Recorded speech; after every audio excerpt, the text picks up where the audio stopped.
ఐటీలో ఎంట్రీ కావాలా? Training software engineer గా అజా కోడింగ్ ట్యూటర్ లో 2 వీక్స్ ట్రయల్ పీరియడ్ లో వెంటనే చేరండి.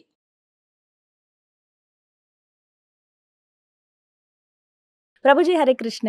హరే కృష్ణ. బ్రహ్మ ముహూర్తం చాలా ముఖ్యమైనది, విలువైనది. అయితే చాలా మందికి దాని వాల్యూ తెలియట్లేదు అనేది ఇప్పుడు వస్తున్నటువంటి మాట. ఇక్కడ అసలు బ్రహ్మ ముహూర్తం అంటే సరిగ్గా సమయం ఏంటి అని అడుగుతూ ఉంటారు కొంతమంది. కొంతమంది 2:30 అంటారు, కొంతమంది 3:30 అంటారు. ఈ కన్ఫ్యూజన్ ఒకటి. అసలు బ్రహ్మ ముహూర్తం విశిష్టత ఏంటండి? అప్పుడు అసలు ఏం పనులు చేయాలి, ఏవి చేయకూడదు వివరించండి. జీవుణ్ణి ఉద్ధరించడానికి చేసే పనులన్నీ బ్రహ్మ ముహూర్తంలో చేయాలి. ఇప్పుడు చూడండి, మనకి సమయం కూడా గుణములతో ప్రభావితమై ఉంటుంది. ప్రొద్దున పూట సత్వగుణ ప్రధానం అని చెప్తారు బ్రహ్మ ముహూర్త కాలం. బ్రహ్మ ముహూర్తం అంటే ఏం లేదండి, 4-4:30 సమయాన్ని బ్రహ్మ ముహూర్తంగా 4 నుంచి 4:30 4 గంటలు అనుకోండి మీరు. సుమారుగా 4 o'clockకి లేవటం అనేది ఒక హ్యాబిట్గా పెట్టుకున్నాం అనుకోండి. ఇంకా మనకి సూర్యోదయం ఎప్పుడు, సూర్యాస్తమయం ఎప్పుడు క్యాలెండర్లో చూస్తే దానికి ఎగ్జాక్ట్గా 2 గడియలు ముందు లేస్తాను. అవన్నీ అవసరం లేదు. రోజు 4 o'clockకి లేసారనుకోండి, ఇంకా జీవితంలో దానికంటే మంచి అలవాటు ఇంకోటి లేనే ఉండదు. 4-4:30 ఇది చాలా మంచి అలవాటు అండి. మేము ఇప్పుడు సుమారుగా 2012 నుంచి ప్రతిరోజు 3:30-4 గంటలకు లేస్తున్నాం.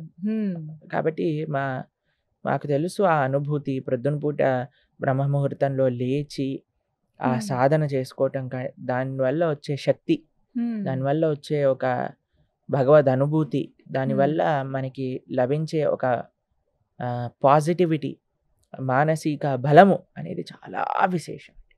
మనం వినే ఉంటారు మీరు చిన్నప్పటి నుంచి, early to bed early to rise keeps a man healthy wealthy and wise అంటారు. 3 విషయాలు.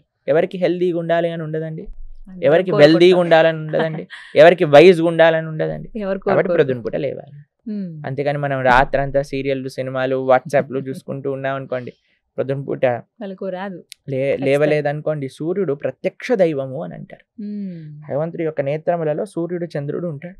స్వామి యొక్క అంశ ఆ సూర్యుడి లోపల అందుకే మనం సంధ్యాబంధనం చేసినప్పుడు సూర్య మండల మధ్యలో ఉండే నారాయణుడికి మనం అర్ఘ్యం సమర్పణ చేస్తాం అనమాట. సంధ్యావందనం చేసేటప్పుడు ఆ మంత్రాలు మనం చేసుకున్నప్పుడు ఆ అనుష్ఠానంలోకి వస్తాయి. అప్పుడు స్వామియే సాక్షాత్తుగా, ఇప్పుడు చూడండి, మీ ఇంటికి ఒక పెద్ద వచ్చారనుకోండి, మనం హ్యాపీ పడుకొని ప్రొద్దున పూట 10 గంటలకు లేసి వచ్చాడా ఆయన, బాగున్నాడా, తిన్నాడా అని మనం వెళ్ళిపోతామండి. ఉంటాడు ఆయన. వచ్చే లోపలనే లేచి మనం అన్ని సిద్ధం చేసుకొని రూమ్ అంతా క్లీన్గా నీట్గా పెట్టుకొని ఆయనకు కావాల్సిన వస్తువులన్నీ పెట్టుకొని రెడీగా ఉంటాం. అంతే కదండి. అలానే సాక్షాత్తుగా భగవంతుడు సూర్యమండల మధ్యలో ఉద్భవిస్తూ ఉన్నప్పుడు ఆయన వచ్చే లోపలే మనం రెడీ అయిపోయి ఆయనను స్వాగతించడానికి రెడీగా ఉండాలి. ఆ సమయం ఎంతో ఇంపార్టెంట్. మీరు చూడండి, చిన్నప్పుడు ప్రొద్దున లేచి చదువుకో బాగా ఎక్కుతుంది, ప్రొద్దున లేచి చదువుకో బాగా ఎక్కుతుంది. నేను చదువుకునే సమయంలో అండి, ఇంజనీరింగ్ చేసేటప్పుడైనా 10th 11th 12th ఏ టైంలోనైనా ఏం చేసేవాళ్ళం అంటే ప్రొద్దున్నే లేసేవాళ్ళం. ఎగ్జామ్ ముందు లేచి, అయితే చాలా ప్రొద్దున పూట లేచినప్పుడు నిద్ర వచ్చేదనమాట. అప్పుడు మేము ఒక స్టడీ చూసాం అనమాట. ఏంటంటే ప్రొద్దున పూట లేచాక ఎప్పుడైనా ఆపిల్ తింటే నిద్రపోతుంది అని. అయితే ప్రొద్దున పూట లేచి స్నానం చేసి ఆపిల్ తినేసేవాళ్ళం. నిజంగా నిద్ర వచ్చేది కాదు, ఇంకా చదువుకుంటూ ఉండేవాళ్ళం. మేము ఎక్కువ చదివే వాళ్ళం కాదండి, ఉత్తే ఎగ్జామ్ ముందే అలా చదువుకొని వెళ్ళిపోయేవాళ్ళం. అన్నిట్లో ఫుల్ మార్కులు వచ్చేసేవి అనమాట. జ్ఞాపక శక్తి బాగుంటుంది. అయితే అది చాలా ప్రభావితం చేస్తుంది. అప్పుడు చదువు ఎలా బాగా అయితే చదువుకోగలిగామో, ఇప్పుడు ఆధ్యాత్మిక సాధన కూడా అంత బాగా చేయగలుగుతున్నాం. ప్రొద్దున్నే లేచి జపం చేసుకోగలుగుతాం. రాత్రి ఎంతసేపు అయినా వెలుకుని ఉంటాం కానీ తెల్లారి మాత్రం లేవలేమండి అంటారు చాలా మంది. ఎందుకో తెలుసా అండి, దాన్ని రాక్షస ప్రవృత్తి అంటారు. ఎందుకంటే రాక్షసులకు నిశాచరులు అని పేరు. తెలిసినా మీకు? రాత్రిపూట తిరుగుతాయి. ఇప్పుడు చూడండి, ఇంట్లో పిల్లలకి ఏం చెప్తాయి, ఏయ్ రాత్రిపూట అన్ని దయ్యాలు ఉంటాయి, పడుకోండి అని చెప్తాను చిన్నప్పుడు ఉన్నప్పుడు. అదే మనం పెద్దవాళ్ళు రాత్రులంతా తిరుగుతూ ఉంటారు. దయ్యాలు ఎక్కడో కాదు, ఎవరైతే రాత్రిపూట తిరుగుతారో వాళ్ళే దయ్యాలు. కాబట్టి మనము ఒక మంచి మనిషి, ఒక మంచి బిహేవియర్ ఉన్న, డిసిప్లిన్ ఉన్న వాళ్ళు ఏం చేస్తారు అని అంటే త్వరగా పడుకుంటారు. మీకు ఒక విషయం చెప్తానండి, ఇక్కడ ఇండియాలో నేను చూస్తే చాలా మందికి 10-11 కామన్ టైం నిద్రపోవడం. 11:30-12. మీకు ఒక విషయం చెప్తే ఆశ్చర్యపోతారు. ప్రపంచంలో మేము ఎక్కడికి వెళ్ళినా చూస్తాము 6, 6:30, 7, 7:30 కల్లా అన్ని మూసేసుకొని పడుకుంటారు. అంటే సాధారణంగా పల్లెటూర్లలో ఇలా చూస్తాము. ఇప్పుడు పల్లెటూర్లలో కూడా అన్ని ఊర్ల పైన డిష్లు ఉన్నాయి కదండి, వాళ్ళు కూడా నిద్రపోనివ్వట్లేదు. ఎందుకంటే అన్ని తలుపులేసుకొని మెయిన్ ఇంట్లో సీరియల్ 8:30, 9కే కదా వచ్చేవి. అవును. కాబట్టి పల్లెటూర్లలో ఎలా పడుకుంటున్నారు చెప్పండి? పల్లెటూర్లలో లేదు, సిటీలో లేదు, అన్న ఒకటే అయిపోయాయి ఇప్పుడు. ఎక్కడ నిజమండి అది. సినిమా ఇంకా ఫోన్, టీవీ, ఫోన్ ఎక్కడైతే ఉంటుందో ఎక్కడైనా ఖరాబ్ చేస్తుంది. కానీ మేము పాశ్చాత్య దేశంలో చూసాం, ఆస్ట్రేలియా వెళ్ళినప్పుడు మేము చూసాం, అందరూ 7:30 అయిపోయింది అంటే అసలు ఏదైనా కర్ఫ్యూ ఉందా అని అనిపిస్తుంది అనమాట. అలా ఉండిపోతుంది, అందరూ పడుకుంటారు, లైట్లన్నీ ఆఫ్ అయిపోతాయి. ప్రొద్దున పుట్ట అందరూ లేచి ఎంత మంది మేము సంధ్యావందనం చేసుకోవడానికి వెళ్తూ ఉండేవాళ్ళం అనమాట నదీ తీరానికి. అప్పుడు అందరు కూడా జాగింగ్ చేస్తూ, ఎంత మంది, ఎవ్రీబడి ఇస్ సెల్ఫ్ కాన్షియస్, నేను ఆరోగ్యంగా ఉండాలి, నేను బాగుండాలి, త్వరగా పడుకోవాలి, త్వరగా లేవాలి, ఎక్సర్సైజ్ చేయాలి. మన వాళ్ళకి ఎప్పుడు చూసినా ఎంత లేట్ నైట్ అయినా ఏం పర్వాలేదు, కానీ అందుకే చూడండి మన వాళ్ళకి డిసిప్లిన్ మెల్లమెల్లగా పోతుంది.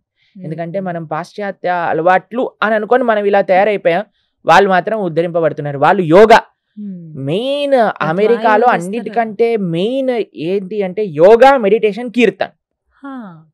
లండన్లో మీరు చూడండి, మీరు రాధికా దాస్ అనే ఒక డివోటీ ఉన్నారు, ఆయన పెద్ద పెద్ద చర్చిలలో మొత్తం చర్చ్ నిండా అందరూ వేలాది మందిలో కూర్చొని అందరూ కీర్తన్ మెడిటేషన్, కీర్తన్ యోగా, కీర్తన్ చేస్తూ ఉంటారు.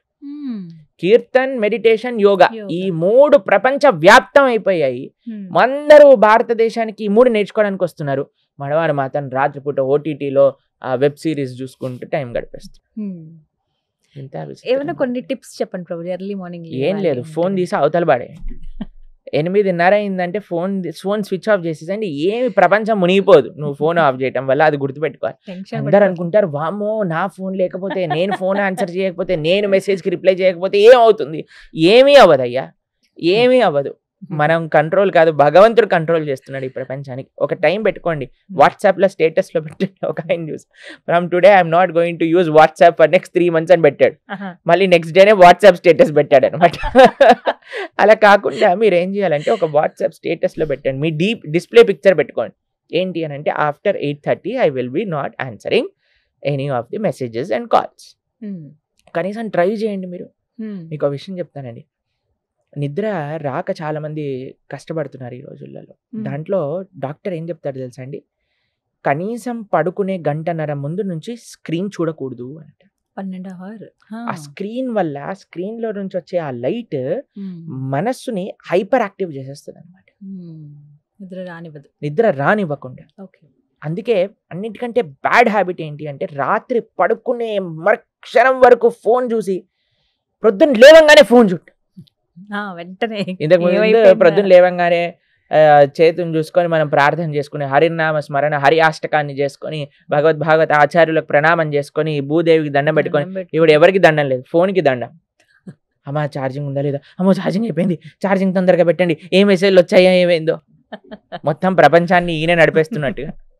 కాబట్టి మా సిన్సియర్ అడ్వైస్, మీకు ఏదైనా కావాలంటే ఒక డిసిప్లిన్ మెయింటైన్ చేయండి. మానవ జీవితంలో డిసిప్లిన్ కాని వచ్చింది అని అంటే, దానికంటే యూ విల్ బికమ్ ఎక్స్ట్రాడినరీ. మీరు జీవితంలో ఏది సాధించాలన్నా సాధించగలుగుతారు. కొన్ని డిసిప్లినరీ యాక్షన్స్, యుక్తాహార విహారస్య, కృష్ణుడు అదే చెప్పాడు, discipline in eating, sleeping and defending. అన్నిట్లో మనం చేసే అన్నిట్లో కూడా డిసిప్లిన్ అనేది అవసరం. నిద్రలో చెప్తున్నాను, ఈజీ. ఎంత త్వరగా వీలైతే అంత త్వరగా తినేసేయండి. ఈవినింగ్స్ 6:30, 7 కల్లా అయిపోవాలి డిన్నర్. 8:30 కల్లా ఫోన్ పక్కన పెట్టేసేయండి. కావాలి అని అంటే ఒక మంచి పుస్తకం తీసుకోండి, పుస్తకం పట్టుకోండి, చదువుకోండి కొద్దిసేపు, మీ పనులు చేసుకోండి, మీ ఫ్యామిలీతో మాట్లాడండి. ఫోన్ ఉన్నంతసేపు చాలాసార్లు ఇప్పుడు చూస్తాను, నలుగురు కూర్చుంటారు, 4 ఫోన్లు పట్టుకొని, పిల్లోడేమో కార్టూన్ చూస్తూ తింటుంటాడు, ఈయనేమో న్యూస్ చూస్తూ తింటుంటాడు, ఆవిడేమో నిన్న సీరియల్ మిస్ అయిపోయిందని సీరియల్ చూస్తూ తింటూ ఉంటుంది, ఇంకొక ఆడేమో అందులో ఏదో వెబ్ సిరీస్ చూసుకుంటూ తింటూ ఉంటారు. ఏంటండి అసలు మనం ఇప్పుడు ఎవరికి టైం ఇస్తున్నాం చెప్పండి? ఇంట్లో ఉన్నట్టే ఉంటున్నాం, కానీ ఫోన్ తోటి కాపురం చేస్తున్నట్టు అయిపోయింది. ఫోన్ రూల్ చేస్తోంది అందరినీ, అలా అయిపోయింది. కాబట్టి ఫోన్ దూరం పెట్టేసేయండి, టీవీ ఆఫ్ చేసేయండి. అన్నింటికంటే బెస్ట్ విషయం అంటే టీవీ ఛానల్ వైర్ తీసేసి పీకేసేయాలన్నమాట. మా అమ్మగారు చిన్నప్పుడు ఏం చేసేవాళ్ళంటే, ఎగ్జామ్లకి 3 నెలల ముందు టీవీ వైర్ తీసి బయట పడేసేవాళ్ళన్నమాట. ఇంకేం చేస్తాను చెప్పండి వైర్ లేనప్పుడు. కాబట్టి అలా చేయాలి. నిజంగా చెప్పాలంటే టీవీ తీసేయండి, ఫోన్ తగ్గించేసేయండి, జీవితం చాలా ప్రశాంతం అయిపోతుంది. టైంకి పడుకుంటారు, టైంకి లేస్తారు బ్రహ్మాండంగా. మా ఆశ్రమానికి వచ్చినప్పుడు చాలాసార్లు ఫోన్ చేయదన్నమాట. ఇప్పుడు అందరు టెన్షన్ పడిపోతారు, ఏమవుతుంది. తర్వాత ఒక రోజు అయిపోయాక బ్రహ్మాండంగా హాయిగా కీర్తనలో ఉంటారు, ప్రొద్దున పూట కనిపిస్తారా, ఏమైందయ్యా నీ చాలా ఇంపార్టెంట్ అన్న, ఏముంది ప్రవచనం నడుస్తున్నాయా అని ప్రశాంతంగా ఉన్నాం మేము అని అంటారని.